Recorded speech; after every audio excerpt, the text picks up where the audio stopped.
time after time after time, they just cut through them and it was just sloppy tackling. Problems across the board, which begs the question, who the hell wants this job now? Shocking start for Huddersfield and Wigan coming up this weekend without a coach. Can we just make sure that game isn't visible to anybody?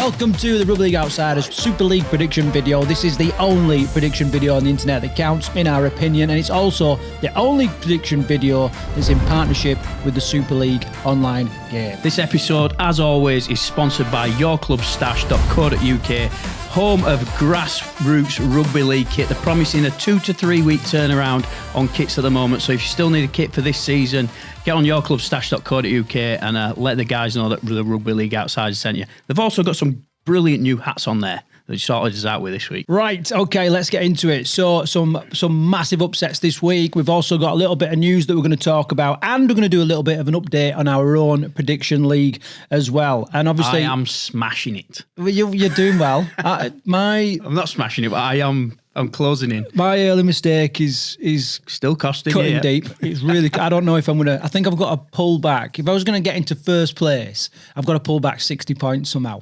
So I don't know how the hell. There's more chance of Huddersfield making playoffs, mate, than there is of that happening. Oh, that cuts deep. Right, let's get into it then, Carl. So a couple of bits of news. We don't have a set of six this week because it is the Super League birthday. We're going to do a special birthday show later on in the week, but we are going to pull some of the news in, like I said. I just want to start off perhaps with this, the exit of Luke Robinson. He's been at Huddersfield Giants for almost 2 decades, 18 months as a head coach, and it's finally come to an end, Carl. We called it last week, didn't we, that the Bradford-Huddersfield game was one of the bigger games of the week because of what could happen, what the repercussions from that game could be. We could already see that possibly Luke Robinson's time was numbered, and Bradford v Huddersfield. Bradford came out on top. It was a mixed game, really. It wasn't the highest quality game in the world. Obviously, Bradford got the victory, and then we've had the departure of Luke Robinson straight after, really.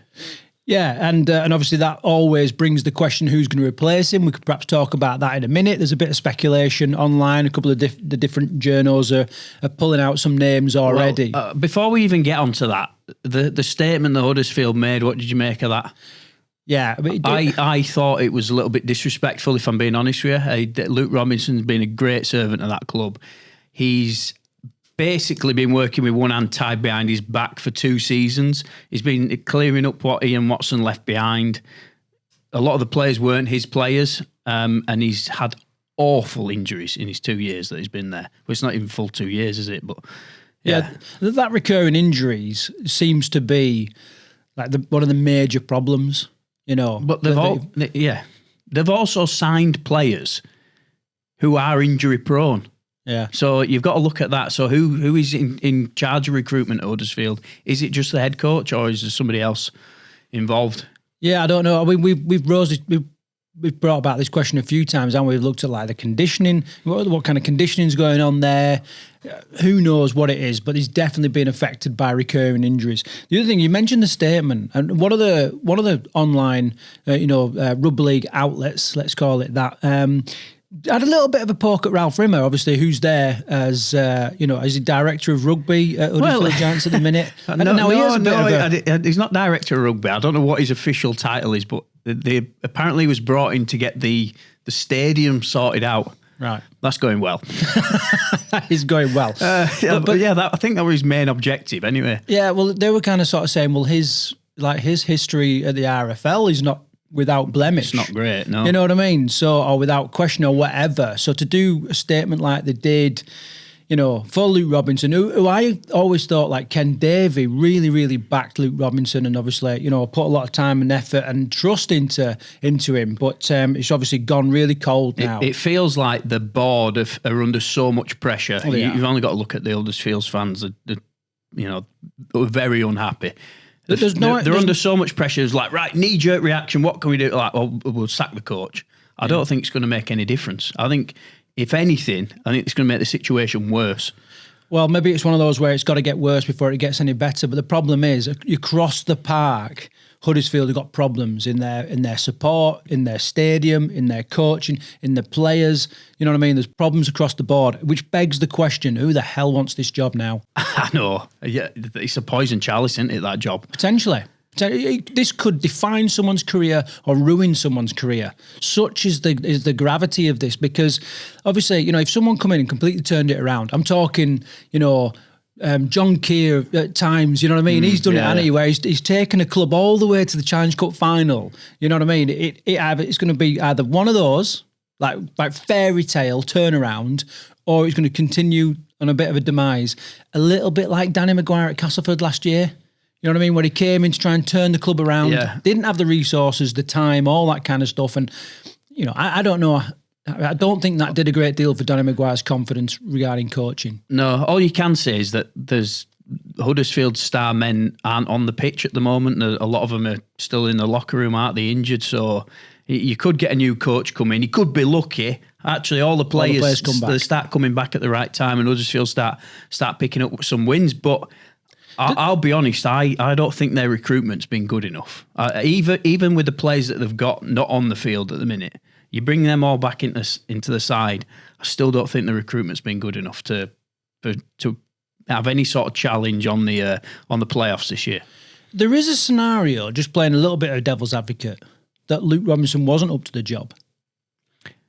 Yeah, and he has been a part of the problem. I tell you what, right? If I know we were going to go into talking about the games, weren't we? But we might as well talk about the Huddersfield game now. Huddersfield v Bradford, right?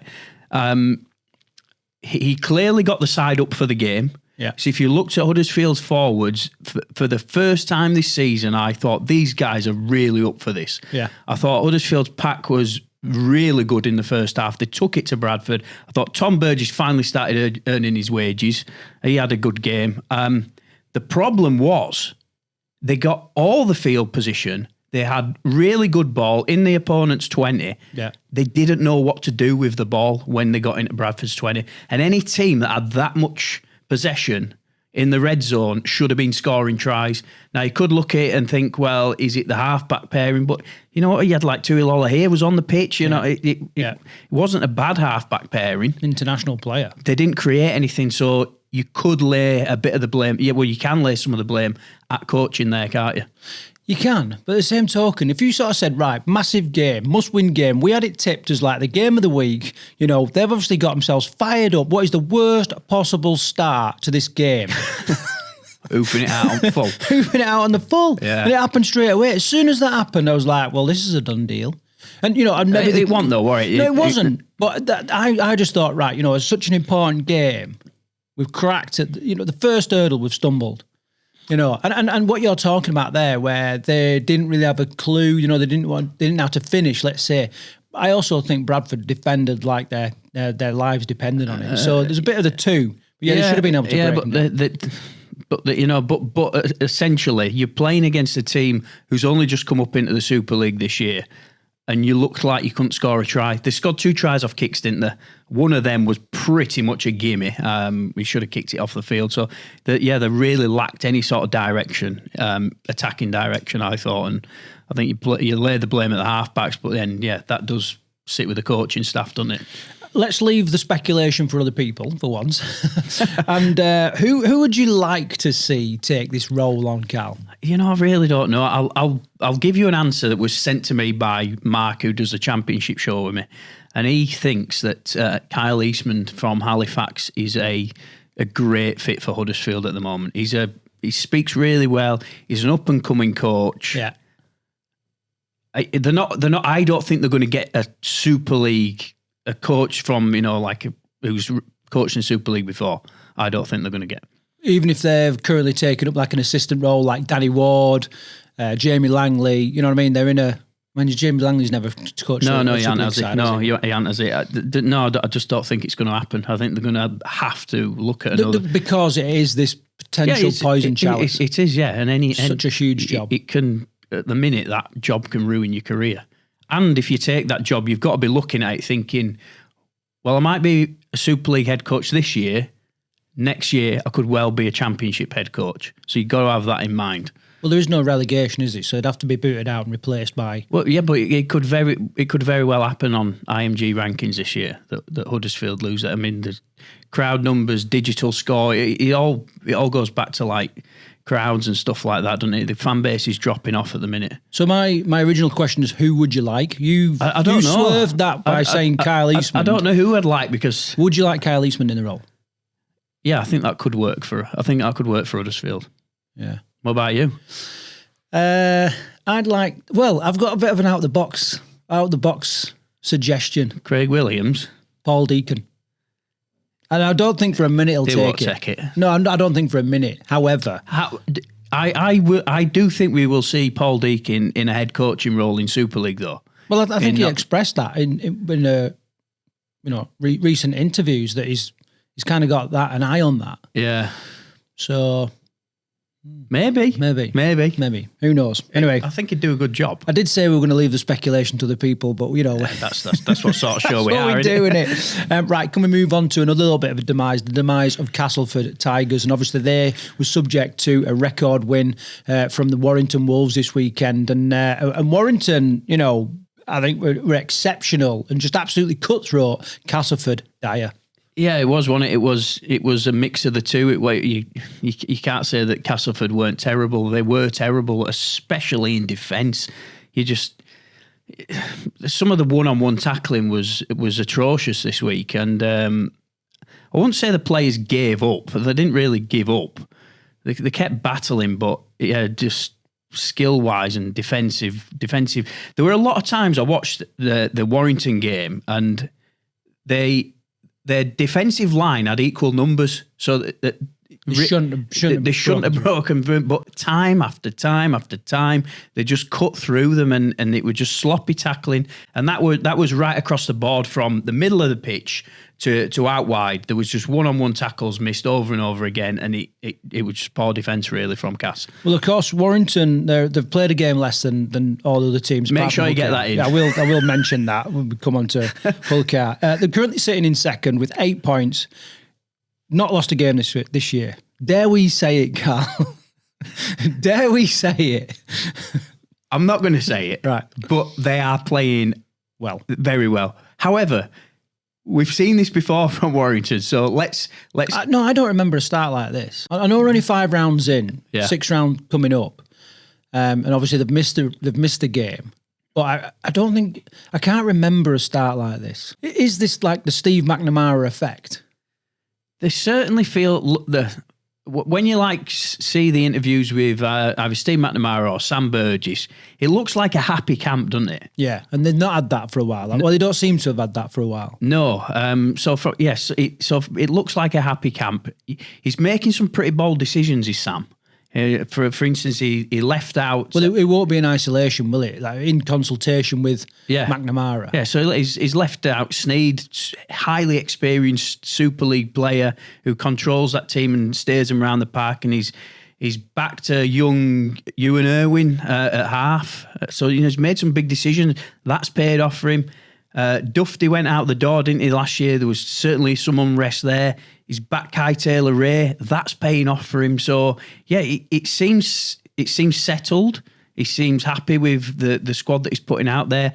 And they're playing with some freedom at Warrington, and it looks good at the minute. It looks really good.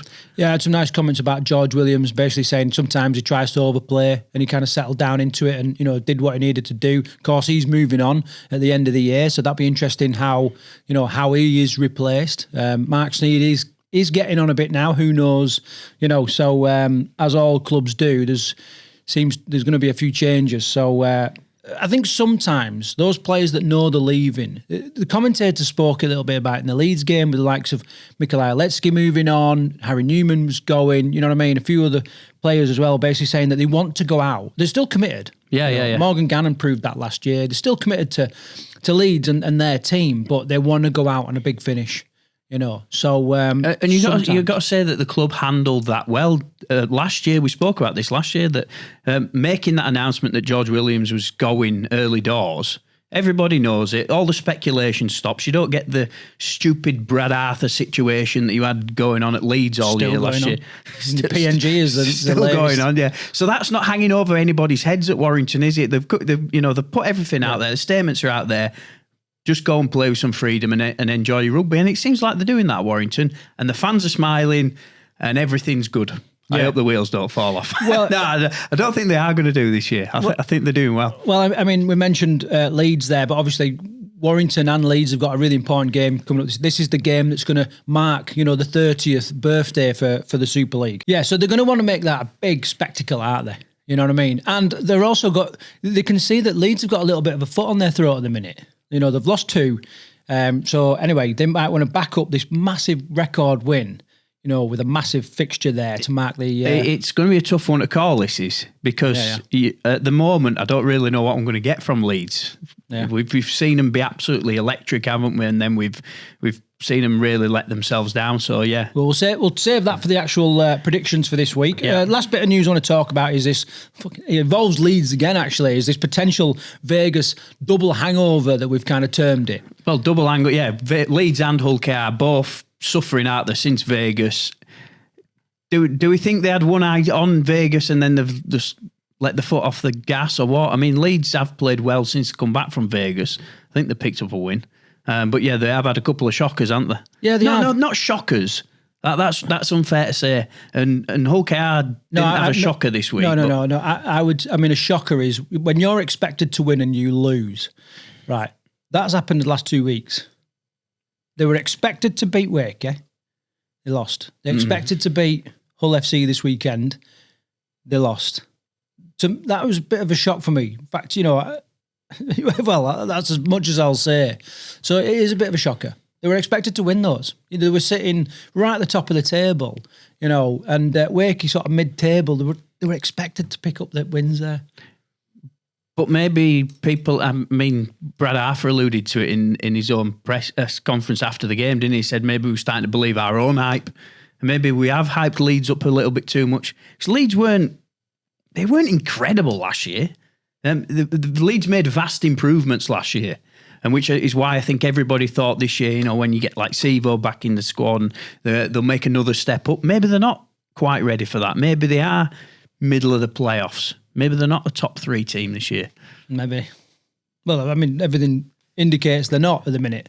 So, Hull KR, on the other hand, their demise has been much vaster than Leeds, hasn't it? Yeah, and let me just put this on freaking record right now to all those Hull How many games have they played? They keep going on about the fact that, they've played 1 game less than everyone else. Therefore, it's not a true reflection. But guess what? So have Warrington, and they're sitting second with 8 points. They're not sitting in 11th place with 2 points. Yeah. So all right. They've played a game less than everybody else, but there's still a chasm appearing between Wigan at the top, the quadruple winners from last year, who are sitting in 11th place. They seem a little bit lackluster to Hull KR at the minute. Well, I think it was suggested they were low on energy and tired. Willie Peters says it's not that. They're just, they've just not found the straps yet, or whatever it is. But he refuses to sort of say that they are tired. No, they're just not putting 80-minute performances in. Against Catalans, there was some glimpses of brilliance that we've seen from Hull KR time after time after again. Certainly, they scored they had a good long range break, didn't they? Sort of mid-second, end at first half. It were like that were the Hull KR we used to watching from last year. But then, defensively they looked a bit. They just fell off tackles, They didn't quite finish tackles off, and Catalan got offloads, and it did look a bit tired to me. I'll be honest with you. I know that sounds like an excuse, but they did look a bit tired to me. Right, okay. Well, obviously, we're, like I said, we're at round 5. What I love about this season so far is we're not talking about referee decisions, video, referees, cards, head collisions, all that kind of stuff. We're talking about teams' performances. This is how it needs to be. Speaking of team performances, let's just take a look how the table stands right now, Carl. Okay, if we break it down into a number of different zones, obviously sitting at the bottom of the table, Huddersfield Giants with like minus 82 in their points difference with 0 points yet to pick up a win. Yeah, shocking start for Huddersfield, and Wigan coming up this weekend without a coach. Can we just make sure that game isn't visible to anybody? If we look at places 11 to 13, couple of shocks here, which I'm sure you'll agree. 13th is Castleford Tigers. Leopards sitting in 12th, and then like we said, sitting in 11th place is Hull KR. Two teams there. I mean, two teams at the table. Shouldn't be there. You should not expect Leigh and Hull KR to be at that end of the table. And bearing in mind, the first thing I'll say is the three new boys, you haven't mentioned them.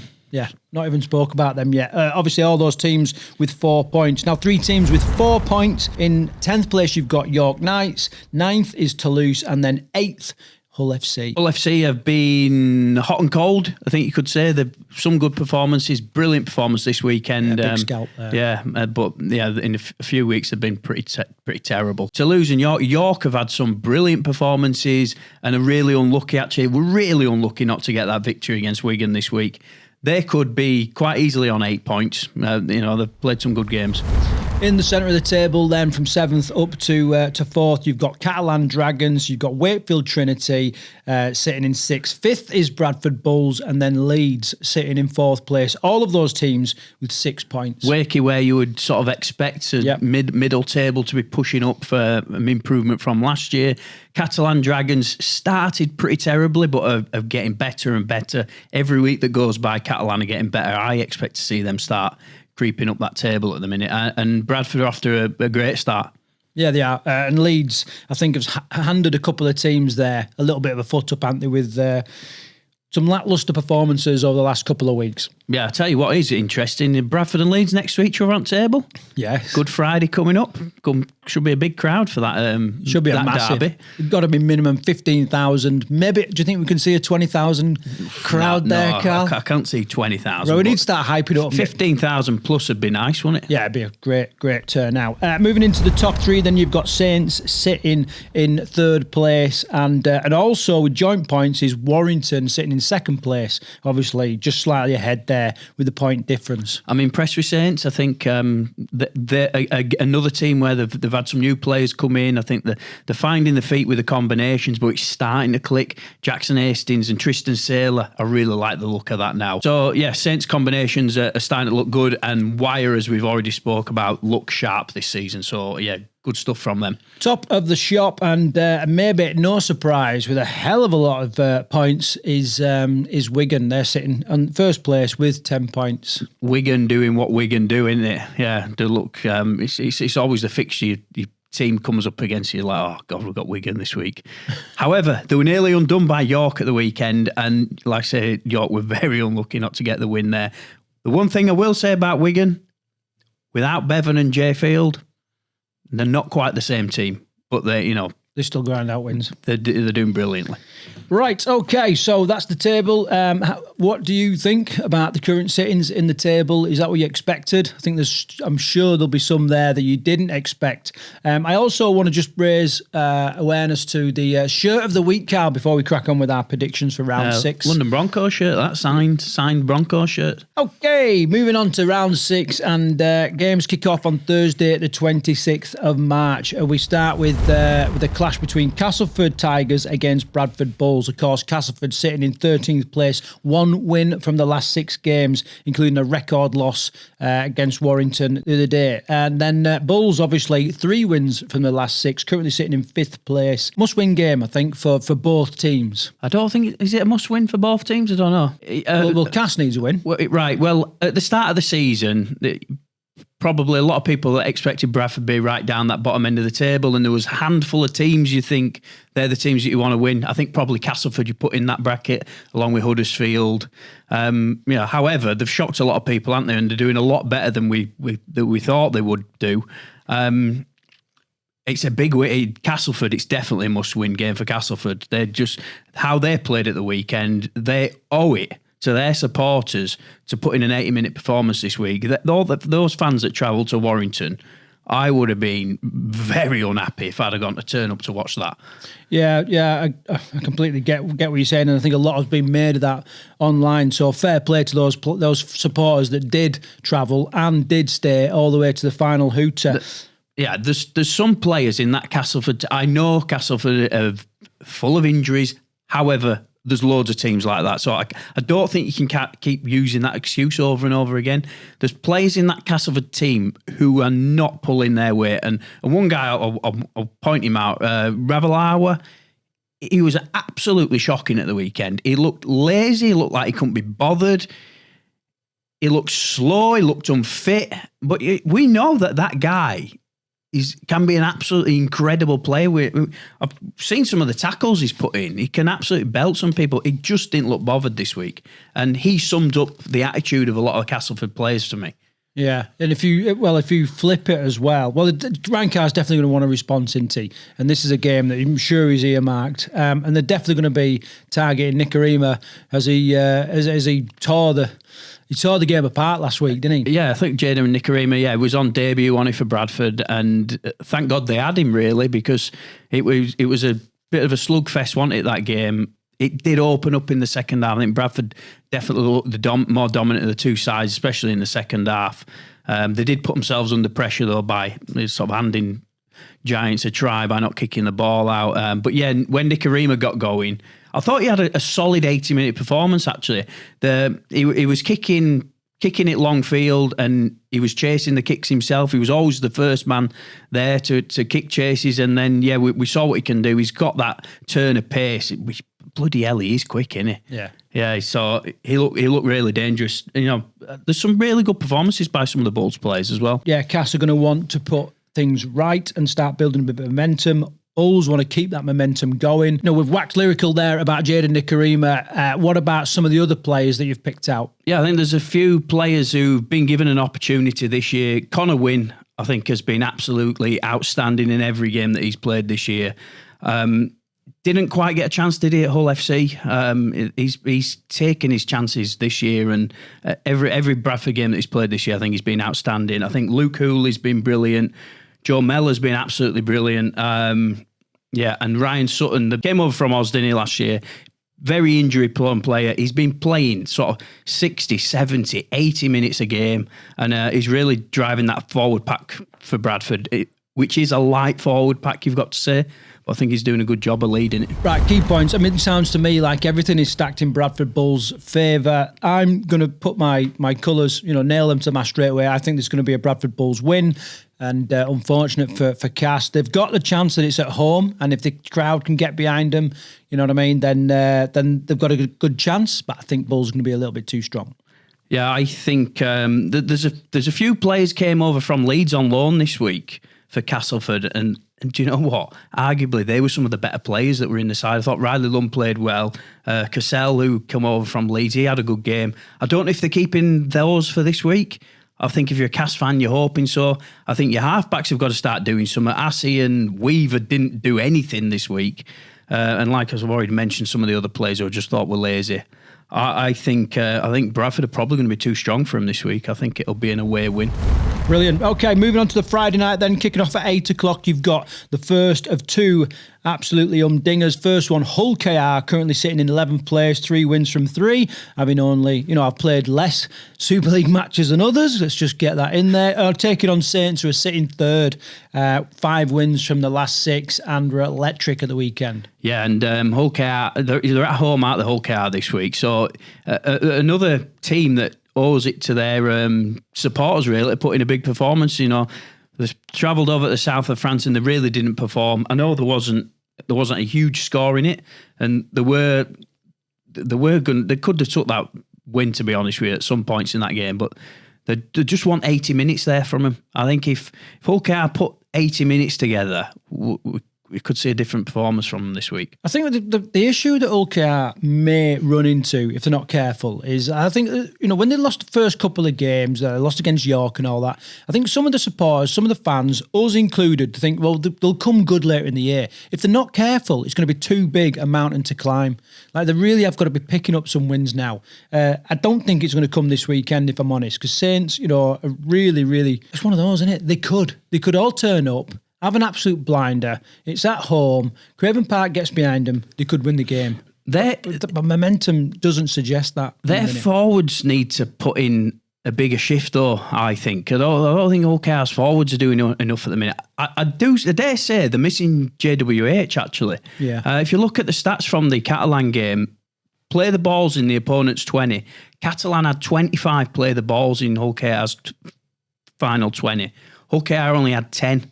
Massive stats difference there. Their forwards weren't getting them up the field quick enough. That's probably down to, I don't know if you think Catalan's pack just bullied them a little bit. It's a very big pack in it, Catalan, that they had on the field this week. So, yeah, their forwards need to work on probably taking them up the field a little bit stronger, quicker play the balls, and then let the halfbacks do the job. We know how dangerous Mikey and May can be when they've got quick ball. They just don't have enough quick ball, didn't get themselves into enough good field position. So, yeah, it should be an interesting game. Saints, on the other hand, are starting to click into gear, aren't they, at the minute?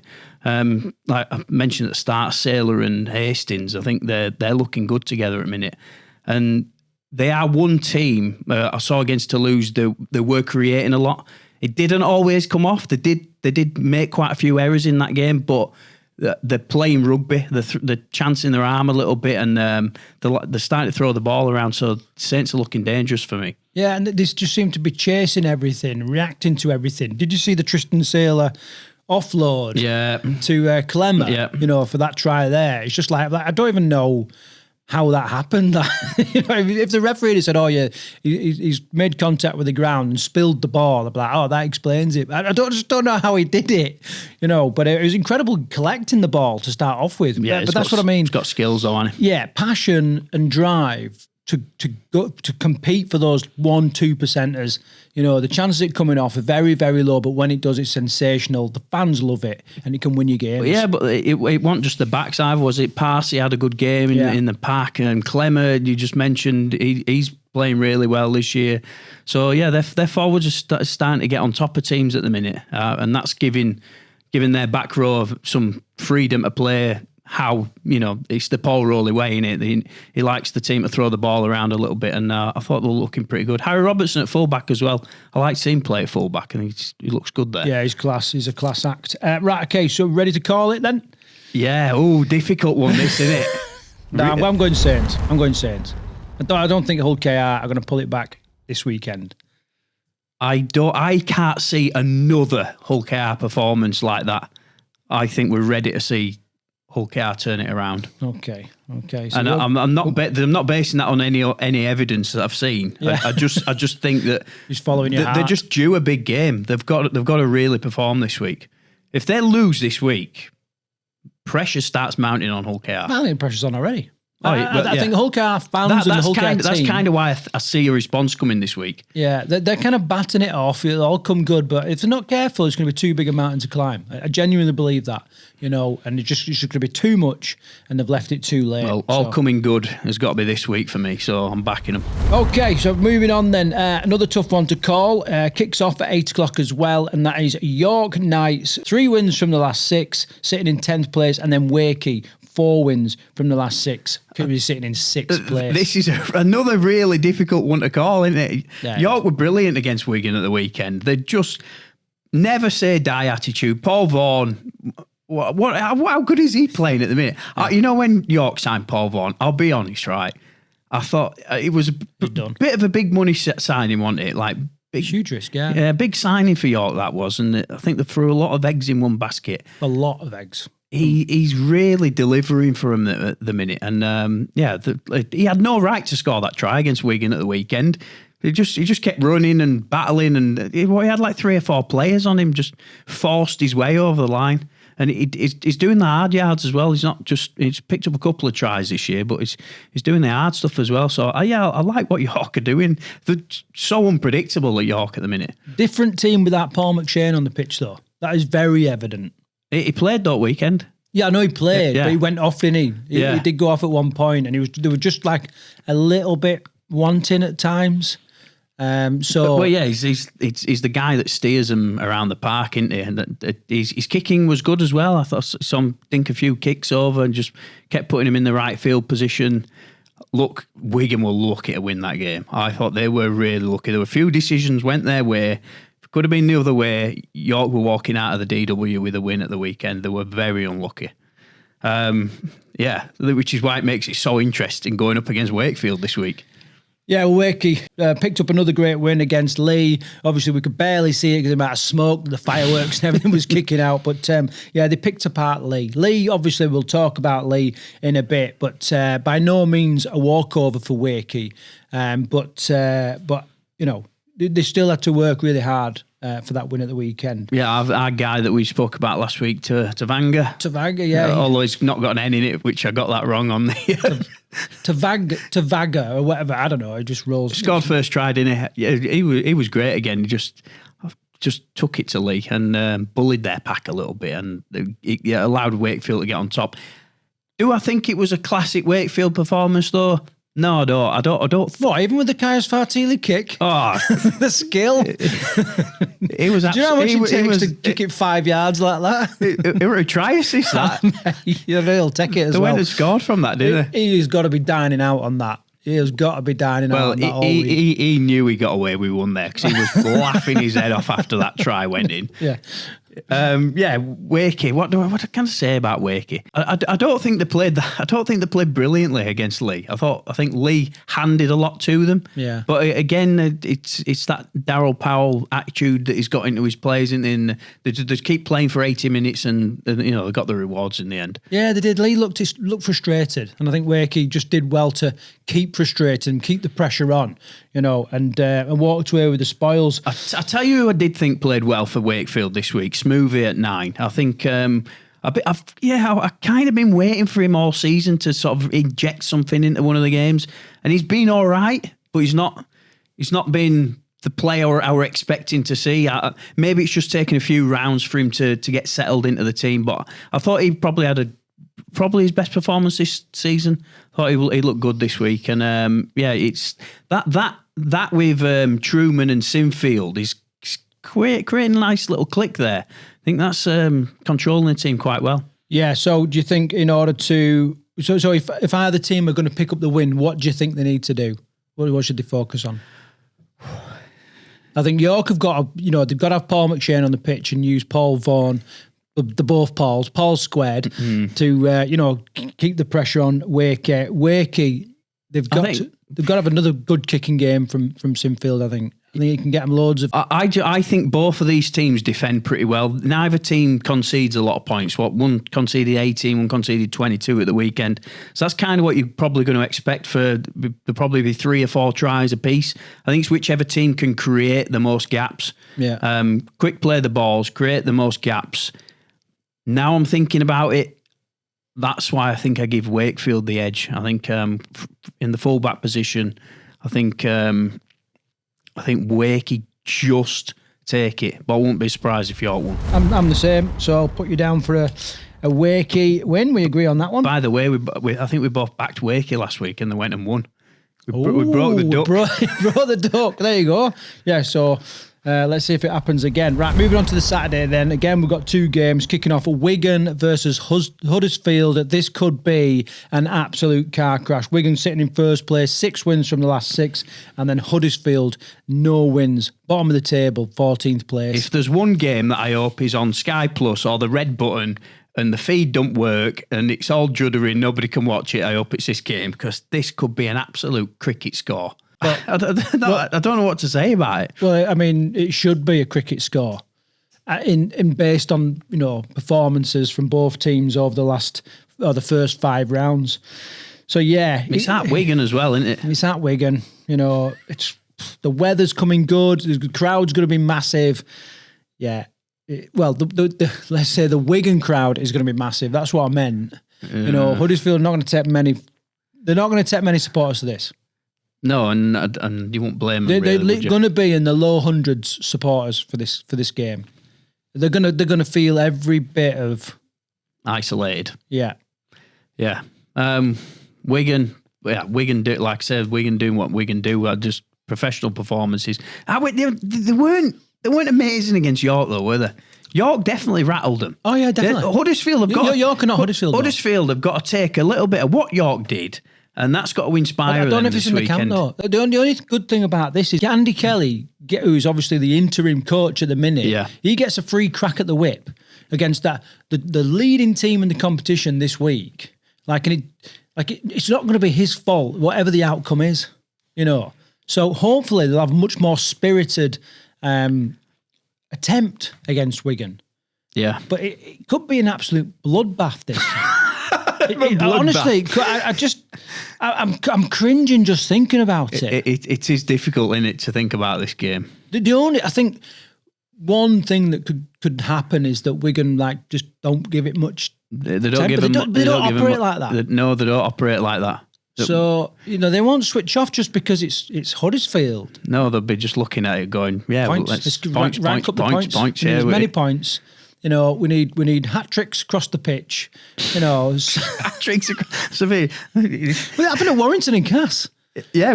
So, Matty Ashton got, yeah. Right, okay, so you're going Huddersfield. I'd love to give some really good insight, critique and everything that's going to go on with this game. I just think Wigan are going to run riot, and it's going to be. I actually feel for the. Yeah, I do. The Huddersfield team, the Huddersfield fans, the Huddersfield players. I feel for them, but they're all professional athletes, and they get paid to play rugby league. So they played Wigan before countless times. So let's get on with it. Suck it up, get on with it, and put in a better performance. Are we both saying a Wigan win? 100%. Right. Okay. So moving on then. I will go further than that. I'll say Wigan will win by at least 20. Right. Okay. So I think you're being conservative there. Next game, also in the Wigan Borough, we've got Leigh Leopards taking on Toulouse Olympique. Leigh sitting in 12th place, 2 wins from the last 6.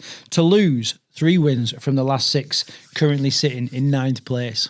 This is another interesting game, isn't it? Yeah, this is the hardest game for me to call this week, I think. Yeah, because we've seen some brilliance from Toulouse this year. They weren't quite at the races against St Helens, let's put it that way. But St Helens were very good. I thought St Helens put a very solid performance in. Toulouse weren't a million miles away, but they didn't create much, didn't Toulouse this week. We've seen them break defences down very well this year, Toulouse, and they didn't really do that against St Helens, I thought. I mean, they certainly got some points on the board, but I think Toulouse have got to score first to perform well. The reason why I'm saying that is because it almost felt like they were trying to feel the way through the game against Saints. And then once they actually kind of settled down into it, they picked up a couple of rapid tries, a quick succession, didn't they? You know what I mean? But if they could have had that at the start of the game, maybe it was a case of Saints just starting way too strong. I don't know. I'm not that, I'm not in the camp. I don't know enough, but that's kind of the sense I got. I think if Toulouse can score first against Leigh going to get frustrated.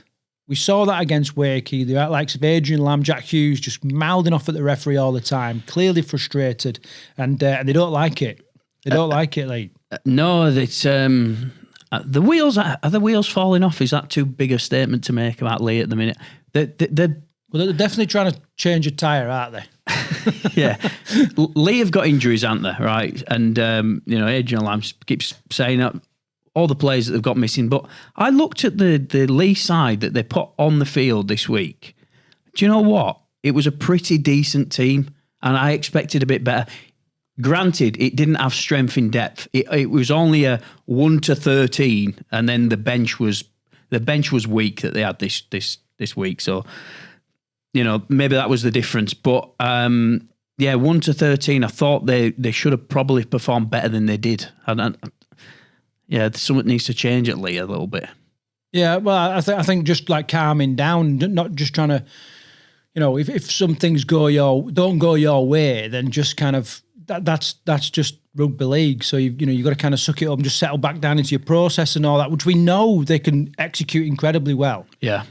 So if we can keep Adrian Lamb on the right side of frustration, then they're well in with the chance. They can take any team apart. They really need Edwin Apape back to Leigh, because everything flows from that guy. When he's playing well, the team are playing well. Yeah, well, it's like instant impact, isn't he? Yeah. From whether he's ducking out of like acting half or whether he's chopping players in half, his instant impact. And people change their running when he's on the pitch. I'm sure they do. I know I freaking would. And sometimes that's what a team needs. Sometimes you just some guy to go and put a massive shot on and build on that. It fires the team up, and the missing. They seem to be missing those moments that gets the team, really G'd up. And no, that's what I'm saying. So they're getting caught up in those frustrating aspects of the game instead of building on the big hits, the great drives, the amazing offloads, and that kind of thing. Difficult one to call. This is, mate. This is a really difficult one to call. Well, it is, because It's at Leigh, isn't it? Yeah, but I'm siding with Toulouse because I don't think Leigh's injuries problems are done and dusted yet. So I'm siding with Toulouse, but Toulouse let me down at the weekend. Yeah, you let me down. You're back to lose against Saints, didn't you? Yeah, I did. Yeah, like a fool. So that's why you sat 300 nod in the table, mate. 200 nod. Right. So anyway, I'm going to go with Toulouse again. I genuinely think they can frustrate Leigh and come away with a win. I'll just say I'm going to go Leigh then.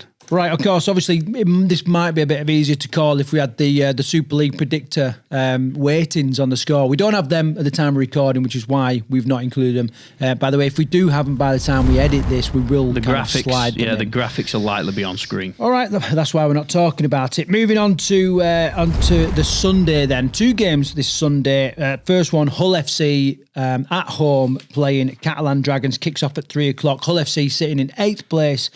2 wins from the last 6. Catalans sitting in 7th place with 4 wins from the last 6. 7 versus 8, Cal. Well done to Hull FC, I think, for their victory this week. I thought they played really well. And another team that's been decimated with injuries, and it were almost like, we're not going to let that excuse keep bubbling away all season. We're going to roll up our sleeves this week and we're going to get stuck in. And I thought they really did that, and thought they really unsettled Leeds. And just made it difficult for them. Great crowd as well, by the way. Yeah, and they were forced into a bit of a change, weren't they? So obviously Aidan Caesar is out, pectoral injury. We now know 6 weeks he's going to be sidelined for. But that made way for Jake Arthur to play in the halves. Jake Arthur, we've been... He scored the first try and broke his dad's heart. We've been waiting for him all season, haven't we? To put a big game in. And I think some of the whole fans have been frustrated with some of his performances. But you know what? This week, he turned up and heaped some misery on his dad's side, and I thought he had a really good game, actually. Kick chased well, he kicked well, he worked hard for 80 minutes, and he deserved to be on the winning side. I did think it was quite funny, though, when they interviewed his dad after the game, and they said to him, well, at least, your son played well, and he went, well, not worried about that, am I? We lost, so I thought it was a weird question from Sky, actually. Of course it was. It was a bit of a gotcha thing, wasn't it? But, and the only reply Brad Arthur could really have at that moment in time, without upsetting the board of directors at Leeds, disrespecting the players and all the fans, is to say, look, I'm not bothered about that. I'm only bothered about our performance. We need to be concentrating on that. So fair play. I'm sure, though, deep down, he would have loved it. He wants his son to be playing. I listened to the pre-match presser with Jake Arthur. There was asked, what's he going to be like watching his son? Do you enjoy, do you enjoy watching him play and all this kind of stuff? And he said in his early days, he did find himself like watching his son, because they've been in opposing teams before, right? Yeah. And he said he was watching his son, and then he was like, gee, I need to concentrate. That's not my team. Oh, yeah, you know what I mean? So I think he's got over that now. He's matured a bit, and he's seen his son play a few times now and what have you. But yeah, he was just, when he scored the first try, I was just like, ooh.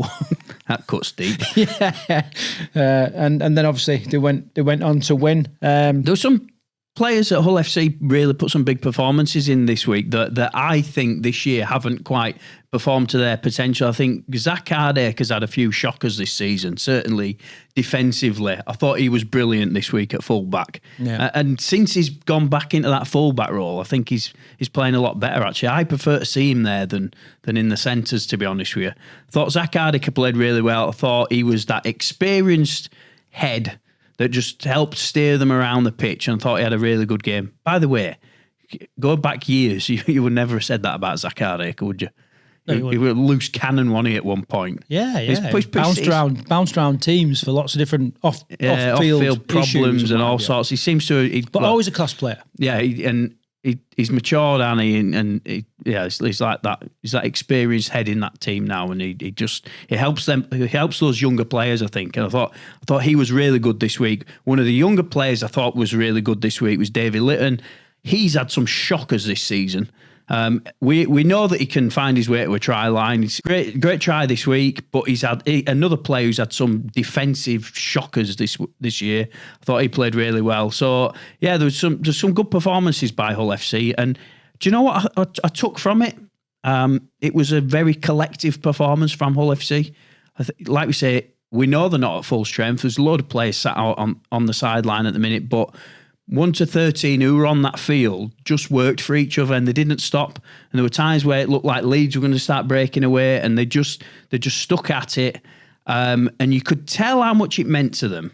There were moments where Hull FC had put on a big shot and Leeds had coughed the ball up or whatever.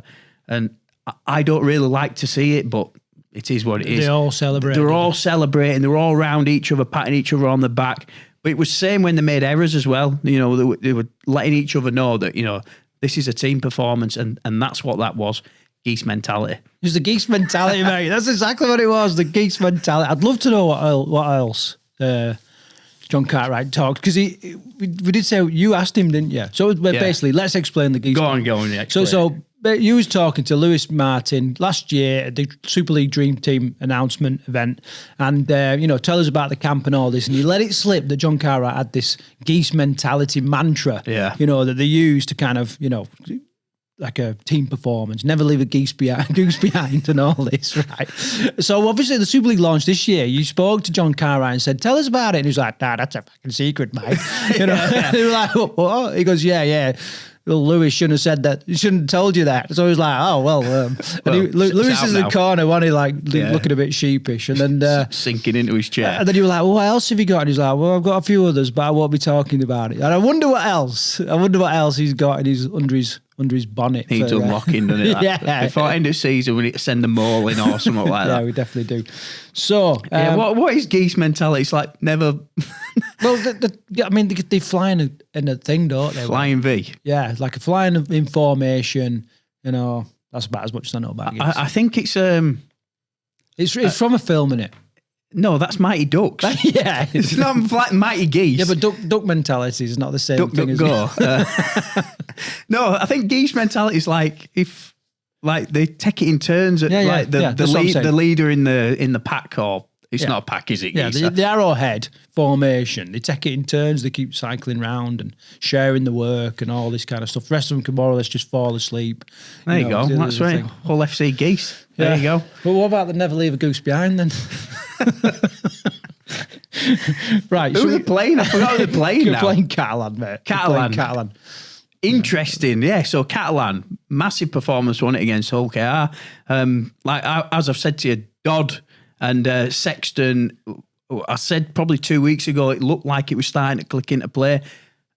I think they played really well at the weekend. And Lewis Dodd, I was starting to look at Lewis Dodd and go, you know what, he is that really decent player that we used to have at Saints that everybody kind of forgot about for a season. I think Rabbitoh's missed a trick with him. We don't need to go too much of that other than he is playing incredibly well. He is steering that team around. We spoke about it a lot this year, actually, about the 14 new people coming to the team, whole new coaching regime, and it's going to take them a while to find the feet. It seems they are settling down. Yeah, what for me as well though with Catalan, although he starts on the bench, but when Leigh comes in at 9, that's a better dynamic for me. I don't know why they stick with Da Costa at 9 to start off with, because when Leigh comes on, for me, the distribution's better.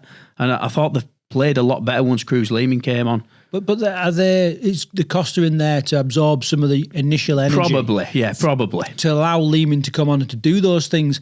Does it work the other way around? Does he start, play his game, and it's absorbed by the initial energy that the opposition have? Yeah, I mean... You don't know, do you? No. Well, either way, Joel Tompkins seems to be getting it right at the minute, because that was a very good performance by Catalan. And their pack was just bloody awesome, I thought. Navarrete, is it? It just... Yeah, he was just steamrolling the whole KR pack, wasn't he? And they didn't really have many answers to him. I thought he was solid in the middle of the field this week. Yeah, definitely stepped up. Other players that stepped up. Charlie Staines was good again, mate. Well, he is rapid. Yeah, he's been playing well all season. But right, in terms of predictions, then I'm going to go up with the home advantage. I think Hull FC are going to follow on from their win against Leeds at the weekend. I think they're going to take the win against Catalan this weekend. I think sometimes that travel, especially when you go into Hull, can really bite you, and I think it will this weekend. I think Catalan are going to win. I knew you were going to go. This could be like we're going to be massively split on points this week. Yeah. I think if Catalan's pack can get on top, like they did against Hull KR, I think they could. I'm doubting myself here. No, I'm going for Catalan. I think Catalan will win. Right. There you go. One of us is getting it wrong this week. Yeah, one of us is getting it right, mate. Unless it's a draw. We ain't had a draw yet, have we? Nope.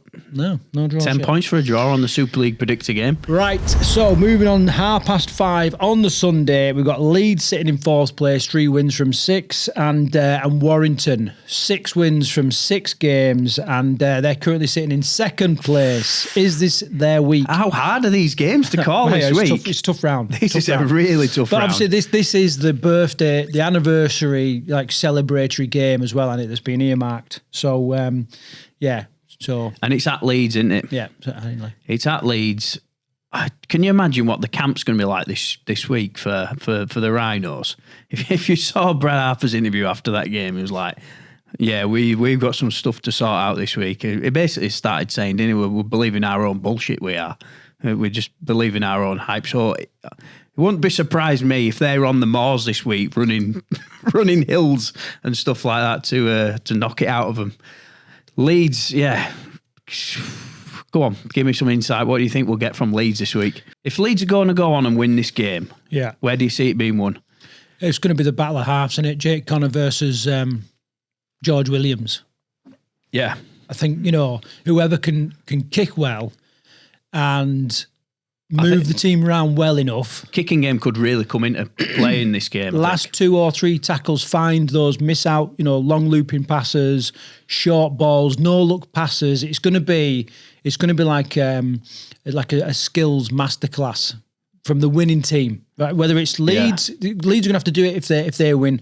Warrington are going to have to do it if they win. I think it's going to boil down to those two match winners there. Yes. Connor or George Williams. So I wonder if Sam will go with young Ewan Irwin in the halves again. I think he's. Or do you think he's ready to bring Sneed back in? No. I think he's. I think he'll stick with him, knowing that George Williams is moving on next year. So he's almost he's a bit of an understudy, isn't he? Really? There's some great battles coming up in this week. If you look at like some of the lineup, like Matty Ashton back, Kalepi Tanganoa playing awesome. Some real good strike power out wide, and then obviously got Sevo playing well. Hanley's been hot and cold, I think, this year. He's had some good performances. I mean, he was injured, wasn't he, for a couple of games and that, so just getting back into it. But Brodie Croft back, he scored at the weekend. It's going to be an exciting game. I think it's going to be a great game. Do you think it's going to be this is Wire's biggest test so far this season? It is, isn't it? Well, I mean, I would say that if Leeds had picked up at least another win, just on the back of 2 losses, you've got to say that, or is it one of those where they're like wounded animals, so they'll fight really hard? So, yeah, I think if they'd picked up another win, I'd say, yes, this is undoubtedly one of the hardest tests that Warrington have had so far. It's certainly one of Leeds' big tests so far. Yeah. So, Yeah, I mean, I've not got a lot. So let's get on to the prediction. The show's. Are we saying this is the game of the week? The Tag Rugby game of the week? It's the Tag Rugby game of the week. One, because it's the Super League anniversary, celebratory game, whatever they're calling it. But two, it's a really, really tough one to call because it's literally second versus fourth. We know that Leeds could spring back and take the win. Warrington, everybody's waiting for them just to have an off week and get a drubbing.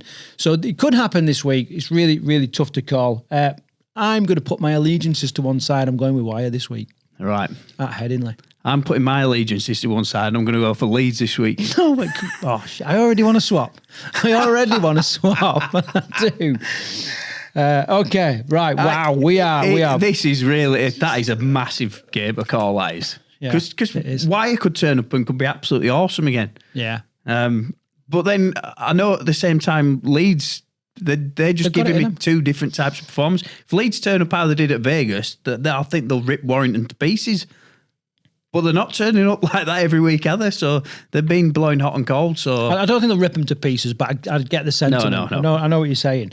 Let me just do a bit of a recap. We're going to talk about our predictor in a minute as well. So Cass Bulls, we've both gone for Bulls. Hull KR Saints, we're split. You're going Hull KR, I'm going for Saints. We're both back in Wakey to beat York. The final game on the Friday. On to the Saturday, then we're both back in Wigan to take Huddersfield apart. We're split again, Leigh to Toulouse. You've gone for Leigh, I'm going to Toulouse. Split then for the further two games, Hull FC versus Catalan. I'm going Hull FC at home. You've gone for Catalan with their spirited... what? No, I'm just looking at how we've basically picked opposites all the way through here. And then the final game, we've got to put our allegiances aside. You're going to back Leeds at Headingley, and I'm going for Warrington that are flying high. This could be their week. Right, okay, so just moving on to Predictor. I have, since my initial mistakes, I picked up a couple of points. I'm currently sitting at, what am I, like 207 or something like that at the minute. So... 207. Come off it. You're higher up. 227. I don't know. 297. Let's just call it negligible. We've got a new leader this week. You got 3 wrong last week, didn't you? I got 3. I got 2 wrong. Both Hull sides Hull let me down last week. Yeah. Some would say we deserve it, but we've got a new leader of the Predictor this week. Big shout out to Get Extra, aka Paul Smith. He got 28 points last week. Mate, fair play on some of them results last week. Which takes his total to 120. Just pips past Grant Hughes there, who's been our standout leader since the Prediction League started. Yeah, he has, hasn't he? I think I'm sat 20. Where am I? 20. Don't know, mate. 4th or something. I'm just outside top 20. I don't even look. Come off it, man. Significant. There was someone that made a significant drop in the league. Oh yes, we got to call that one out, haven't we? Adam Whiteside, who's the head of media at RFL. He got head of predictions, mate. At RFL. I think he picked up 9 points this week. He was our lowest scorer on the board. Yeah, he won. Actually, there were a couple of people got 8, but. One of the lowest. Hey, Ray, why let the truth stand in the way of a good story, of a good sledging? Yeah, so there you go. You will get called out on this show, good or bad. Well, I'm beyond getting called out now. I'm doing that bad. Can we have a Wally of the week or something like that? I'm going to say yeah, but when I'm the Wally, we'll recede it. I'll pull it. Whatever, I don't know. Right, so there it goes. Obviously, still time to get yourself in the Predictor League. If you want to, you can just go to the link down in the description and join just for a bit of fun with us, play along. Big round coming up. We spoke about it lots, and obviously remember that later on in the week we are going to drop our birthday show. Yeah, something a little bit different this week. So Craig and I are both gonna pick our all-time Super League 13 players. So, I'm going to pick my best 13. He's going to pick his best Bradford. 13. He's basically going to pick Leeds. Right. And then we'll let you guys decide who's picked the best squad out of the two. What I'll also say as well is I'd love to see your top 13 players from the Super League era in the comments as well. So find that video, give it a watch, and then stick your comment below with your dream team. And anyone that's pretty outside... thinking outside the box and that kind of thing, we'll feature them on the show. What I'll do? I'll put a community tab open, actually, for you all. Better put your teams in there, and then we'll better mention some of them. Any other look forwards? What am I supposed to do with that? They're in there. He's supposed to say, no, mate. No. God's sake. End show. You just can't. Anyway, cut.